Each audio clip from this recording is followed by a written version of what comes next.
Inutos naman ni Pilato na ibigay ito sa kanya. Kaya kinuha ni Jose ang bangkay at ipinalot ng bagong kayong lino. Nilagay nito sa sarili libingan na di pa nalalaunang ipinakuha niya sa bato. Pagkatapos, ikinulong niya sa pintuan ito ang isang malaking bato, ang salita ng Diyos. Salamat sa Diyos. Pagninilay.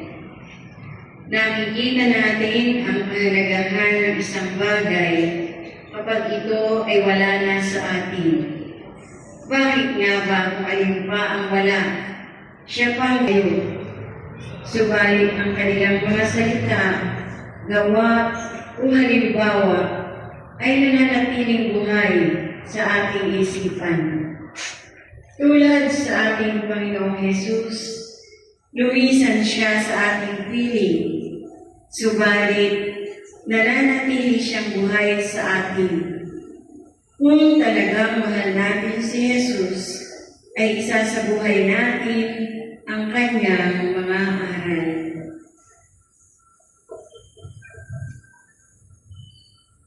Panalangin.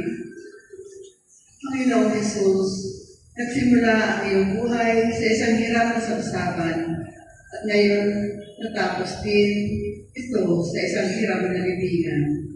Tinupad mo ang kalooban ng iyong Ama. Naganap na ang pagliligtas sa sanlibutan.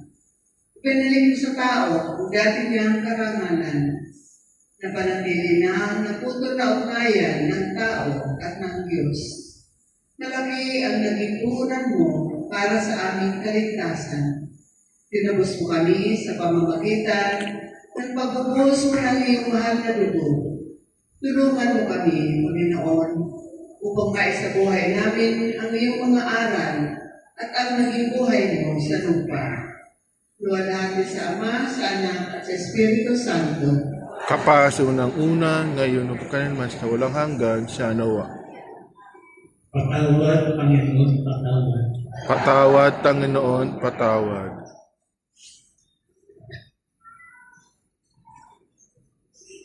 Ang ikalabing-apat na istasyon. Si Jesus ay muling nabuhay. Sinasamba at pinupuri ka namin, O Kristo. Makaraan ang araw ng pamamahinga. Pagbubukang liwayway ng unang araw ng Sanlinggo. Pumunta sa libingan ni Jesus si Maria Magdalena at ang isa pang Maria. Biglang lumindol ng malakas. Bumaba mula sa langit ang isang anghel ng Panginoon. Ginoo ang batong nakatakip sa libingan at naupo sa ibabaw nito. Ang kanyang mukha ay nakasisilaw na parang kidlat at kasing puti ng kusila ang kanyang damit. Nanginig sa takot ng mga bantay at nabulagtang animoy patay ng makita ang anghel. Ngunit sinabi dito sa mga babae, huwag kayong matakot. Alam kong hinahanap ninyo si Jesus na itinako sa krus. Wala na siya rito, sapagkat siya ay muling nabuhay, tulad ng kanyang sinabi. Halika kayo, tinan ninyo ang pinaglagyan sa kanya. Lumakad na kayo at ibalita sa kanyang mga alagad na siya ay muling nabuhay at mauuna sa Galilea. Makikita ninyo siya roon. Tandaan ninyo ang sinasabi ko sa inyo. At dali-dali sila umalis ng libingan. Pinagharian sila na magkahalong takot at galak at patakbong punta sa mga alagad upang ibalita ang nangyari. Ngunit sinalubong sila ni Jesus at binati. At lumapit sila. Niyakap ang kanyang paa at sinamba siya. Sinabi sa kanila ni Jesus, huwag kayong matakot. Kumain kayo at sabihin sa mga kapatid ko na pumunta sila sa Galilea at makikita nila ako doon. Ang salita ng Diyos. Salamat sa Diyos.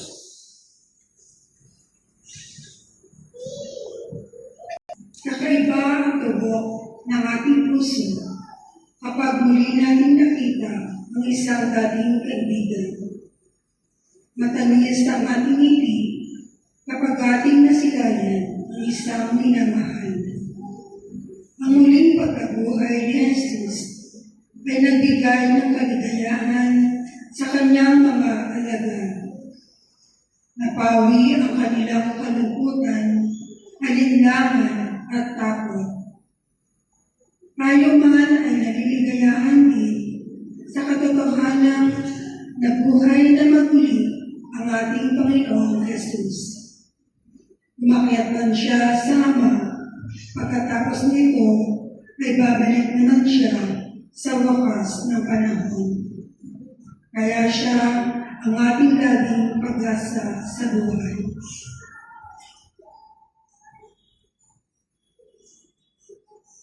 Panalangin. Panginoong Jesus, sa pagsapit ng 3 araw, ikaw ay nabuhay na magpuli. Ang pagkabuhay mo ay nagpapatunay na nalupig mo ang kasalanan at nasupin mo ang kamatayan. Buksan mo sa amin ang pinto ng langit. Tulungan mo kami, Panginoon, upang hindi kami malungkot sa pagpasananin sa aming munting krus.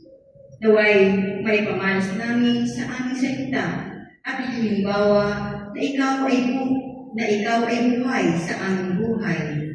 Bigyan mo kami ng lakas na maipamalas sa iba ang iyong salita. Luwalhati sa Ama, sa Anak at sa Espiritu Santo. Kapaso ng una, ngayon, magkakailanman sa walang hanggan, siya nawa. Patahimik tayo sa mga at lalahanin natin ang mga intensyon na itinalaga natin kanina bago umalis. Ano ang mga ipinagsakripisyo natin sa buong araw na ito? Itatangin natin lalo na mga may sakit, may suliranin, nag-iikapos, kapayapaan ng ating tahanan, kapayapaan sa ating bansa, sa buong mundo. Pagkasal natin maging mabisa ang ating pananampalataya, ang ating mga penitensya ng panahon ng Kwaresma, maging instrumento tayo ng ginhawa. Tayo ay maging instrumento makatulong sa pagbuksan ng korupsyon sa ating bansa, hindi na para sa ating sarili, kundi para sa magandang kinabukasan ng mga kapatanan. Panginoong Jesus, sa pagninilay-nilay namin sa daan ng krus, dinaanan mo na pagtakto namin ang mapait na bunga ng aming mga nagawang pagkakasala, kasama na ang pagpapabaya namin sa aming obligasyong politikal, makabuo ng malinis na gobyerno na maglilingkod sa aming bansa. Ang mahal mong dugo naging kabayaran para mapalaya kami sa pagkaalipin ng kasalanan. Ang buong buhay mo kapalit ng iyong pagliligtas sa sangkatauhan. Tulutan mo kami na isang buhay ang iyong magandang halimbawa. Ngunit ito ay magagawa lamang namin sa tulong mo. Wala kaming magagawa sa aming sariling pag-uusan, Salamat, Panginoon, sa pagpapatawad mo sa aming mga kasalanan. Salamat, Panginoon. Salamat, Panginoon, sa may pinakita mo pagmamalasakit sa aming lahat. Idalangin natin ang intensyon ng Santo-Papa at ang buong mundo. Our Father who art in heaven, hallowed be thy name. Thy kingdom come, thy will be done on earth as it is in heaven. Give us this day our daily bread, and forgive us our trespasses, as we forgive those that trespass against us. And lead us not into temptation, but deliver us from evil. Amen. Para sa intensyon ng ating obispo, ng ating diocese, para din sa diocese ng kabanatuan na tumanggap sa ating pagbibisita iglesia, sa mga nabisita nating parokya, iba't ibang mga murang paroko at katuwang nakatulong naglilingkod, sa lahat ng mga laiko naglilingkod sa simbahan. Hail Mary, full of grace, the Lord is with you.